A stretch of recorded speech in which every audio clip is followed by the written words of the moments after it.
Estamos de volta com mais um bloco de direito penal. Nesse bloco de direito penal a gente vai falar sobre os crimes contra a administração pública. Vamos começar aí uma série de blocos dos crimes contra a administração pública. Beleza? E olha só, vai cair na sua prova, tá? Vai cair na sua prova, é muito importante, crimes contra a administração pública. Então, sejam todos muito bem-vindos, todas muito bem-vindas também. Deixo para vocês aí de cara minhas redes sociais, tá? Professor Cenoura, Rafael Cenoura no Instagram, né? O perfil profissional e o perfil pessoal.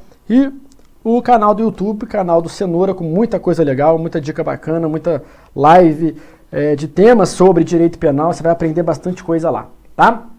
Então, pessoal, hoje a gente vai começar a falar aí dos crimes contra a administração pública. Muito legal, um assunto que eu gosto muito, porque é uma coisa que a gente vê muito na televisão e a gente vê muito errado, tá? Então a gente vai aprender da maneira certa, de maneira jurídica, né, sem tomar opinião política nem nada, de maneira bem jurídica, vão saber tudo o que acontece no que diz respeito aos crimes contra a administração pública. Beleza, galera? Então, olha só, começando a falar dos crimes contra a administração pública, é importante a gente fazer uma definição aí do que seria um crime contra a administração pública próprio ou puro e um crime contra a administração pública que seja impróprio ou impuro.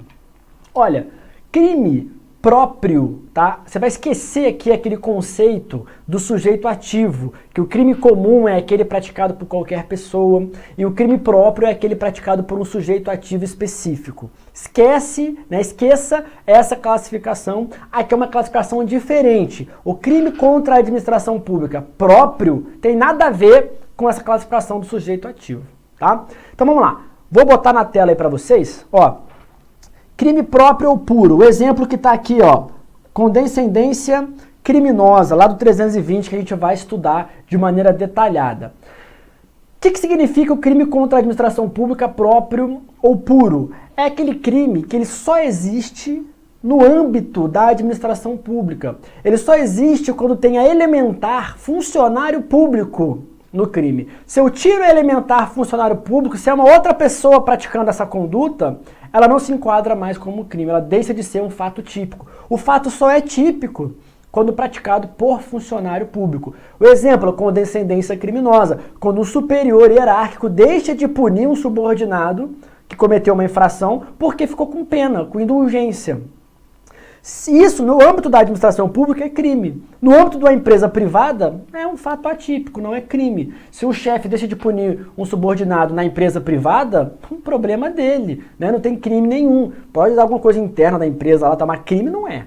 Crime só vai ser se for no âmbito da administração pública, tá? Se for praticado por funcionário público. Isso é um crime contra a administração pública próprio. Só vai existir o fato típico se for praticado por funcionário público no âmbito da administração pública. Se eu tiro isso, o fato passa a ser atípico. Beleza? Agora vamos para o impróprio ou impuro, tá? Exemplo aí, o peculato, que a gente vai ver já já.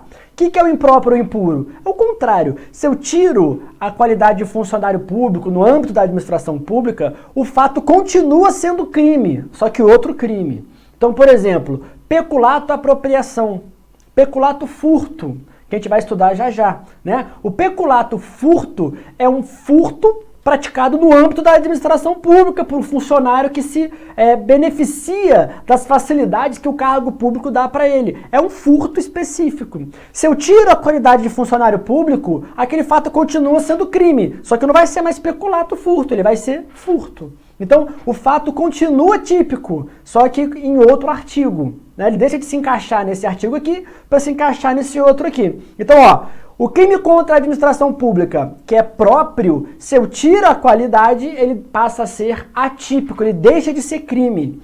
No impróprio, se eu tiro a qualidade, ele continua sendo crime, só que em outro artigo. Beleza? Essa é a diferença de crimes contra a administração pública, próprios ou puros, para impróprios ou impuros. Maravilha, pessoal? Para continuar, já que a gente falou que a elementar funcionário público tem que ser tirada ou colocada, vamos falar o que é funcionário público. E o Código Penal, ele traz o artigo 327, em que o próprio Código Penal conceitua funcionário público pra gente. Então, em todos os artigos você vai ver, deixar o funcionário público de praticar o ato, retardar, não sei o quê, solicitar o funcionário público, não sei o quê. Quem é esse funcionário público? Ah, será que o estagiário que trabalha lá no tribunal, ele é considerado funcionário público? Será que o mesário nas eleições, ele é funcionário público? Será que o jurado é funcionário público? Então, tudo isso a gente consegue resolver com base no artigo 327 do Código Penal que a gente vai ler agora, tá? Olha aí, ó. Considera-se funcionário público, para os efeitos penais, quem, embora transitoriamente, olha só, embora transitoriamente ou sem remuneração, exerce cargo, emprego ou função pública. Pessoal, mesmo que seja de maneira transitória e sem remuneração. Ah, um serviço que você teve que fazer lá e tal, foi só aquele dia e não recebi nada. É funcionário público, desde que ele esteja exercendo uma função pública, um emprego público, um cargo público. Beleza, galera? Isso é funcionário público. Então, no caput aí do 327, que a gente acabou de ler, a gente tem um conceito de funcionário público típico, tá? O típico está aí no caput do 327. Quem, embora transitoriamente ou sem remuneração, exerce cargo, emprego ou função pública. Isso aí é funcionário público. Maravilha. Só que tem muito mais do que isso. O parágrafo 1º traz o funcionário público por equiparação, que também é funcionário público. Ele é considerado funcionário público para fins penais. Então, quem é esse funcionário público por equiparação? Olha lá. Parágrafo 1º. Equipara-se a funcionário público quem exerce, de novo, ó, cargo, emprego, função em entidade paraestatal, quem trabalha para empresa prestadora de serviço, B, trabalha para empresa prestadora de serviço contratada, C, trabalha para empresa prestadora de serviço conveniada para execução de atividade típica da administração pública. Essa galera toda é considerada funcionário público para fins penais. Todo mundo que exerce cargo, emprego ou função pública em paraestatal, em empresa prestadora de serviço que foi contratada, ou empresa prestadora de serviço que foi conveniada para exercer atividade típica, tá? Administração pública. Beleza? Isso é o equiparado. Então, se encaixa aí, ó, dirigente de organização sindical, o advogado ativo, administrador da loteria, o estagiário é funcionário público para fins penais, o médico e o administrador de entidade hospitalar conveniada com o SUS. Olha, tudo isso que eu botei aí, todos esses tópicos eu retirei de jurisprudência do STJ. Então são vários julgados do STJ que eu analisei antes dessa aula e já coloquei para vocês aí. Então tudo que está aí foi de algum julgado que eu tirei do STJ. Maravilha, tá bem completo, fiquem tranquilos, tá? Só não coloquei todos os julgados aí para não encher de número de julgado aqui no slide nem na aula. Mas confiem que tudo que está escrito aí eu tirei da jurisprudência do STJ. Maravilha, pessoal? Que mais? Não se enquadram, ó, também tirei do STJ. Quem que não é funcionário público? Inventariante da ativo, tutor da ativo, curador da ativo. Sabe por quê? Eles não exercem atividade típica da administração pública, eles exercem munus público. Munus público. Munus público não é atividade típica da administração. Mesma coisa o administrador judicial. Então esses aí não se enquadram como funcionários públicos, beleza? Não se enquadram. Então inventariante da ativo, tutor da ativo, curador da ativo e administrador judicial não são funcionários públicos para fins penais. O que significa isso? Se eles cometerem as condutas descritas nos crimes praticados por funcionário público, vamos ter que ver se vai ser crime em outro artigo. Porque se não for crime em outro artigo, vai ser atípico, já que eles não são funcionários públicos. E só vai ser crime se for funcionário público, beleza? Então tá. O parágrafo 2º do 327, ele traz uma causa de aumento de pena. Ó, a pena vai ser aumentada em 1/3 quando os autores dos crimes previstos nesse capítulo forem ocupantes de cargo em comissão, função de direção ou assessoramento, aonde órgãos da administração direta, sociedade, economia mista, empresa pública ou fundação. Beleza? Fiz uma tabela para facilitar aí o entendimento. Olha só, quem então está sujeito a causa de aumento de pena? Quem exerce cargo em comissão, função de direção, função de assessoramento. É o que está aqui, ó, cargo em comissão, função de direção, função de assessoramento. Aonde que esse cidadão trabalha? Né? Onde que ele exerce o cargo, a função de direção ou de assessoramento? Em órgão da administração direta, sociedade de economia mista, empresa pública ou fundação. Percebe o seguinte, tem autarquia aqui? Vocês estão vendo a autarquia nessa tabela? Não tem autarquia. Então não tem causa de aumento de pena para autarquia. Parlamentar entra aqui? Não entra aqui. Chefe do executivo entra aqui? Entra aqui. Chefe do executivo entra. Ou seja, se eu exerço um cargo de direção em uma autarquia e eu cometo delito, não vai se aplicar, eu sou funcionário público para fins penais, mas não para ter a causa de aumento aí de 1/3, porque eu não exerço cargo de direção em administração direta, sociedade de economia mista, empresa pública ou fundação. Só em autarquia. A autarquia não está no rol. Se não está no rol, não entra na causa de aumento de pena. Maravilha, pessoal? Tranquilo, né? Muito fácil. Para fechar essa parte introdutória, vamos para mais esse slide aí, ó, que fala sobre princípio da insignificância. Aí é um tema um pouco turbulento. Aí é turbulento. Essa parte aí é brincadeira. Por quê? O STJ não admite em hipótese alguma o princípio da insignificância nos crimes contra a administração pública. Porque ele entende o seguinte, eu não vou analisar a quantidade, o valor econômico da vantagem, etc.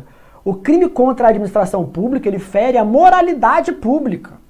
A moralidade da administração pública. E isso nunca vai ser insignificante. Nunca. Isso é o que diz o STJ. Para afirmar isso, inclusive, o STJ fez uma súmula, que é a súmula 599. Olha aí, ó, súmula 599 do STJ. O princípio da insignificância é inaplicável aos crimes contra a administração pública. Curto e grosso. Curto e grosso, olha, não se aplica e acabou. Ah, mas foi uma apropriação no peculato ali de R$10. Não interessa. Moralidade pública, ele se beneficiou do cargo que ele ocupa, usou isso em seu benefício para conseguir R$10.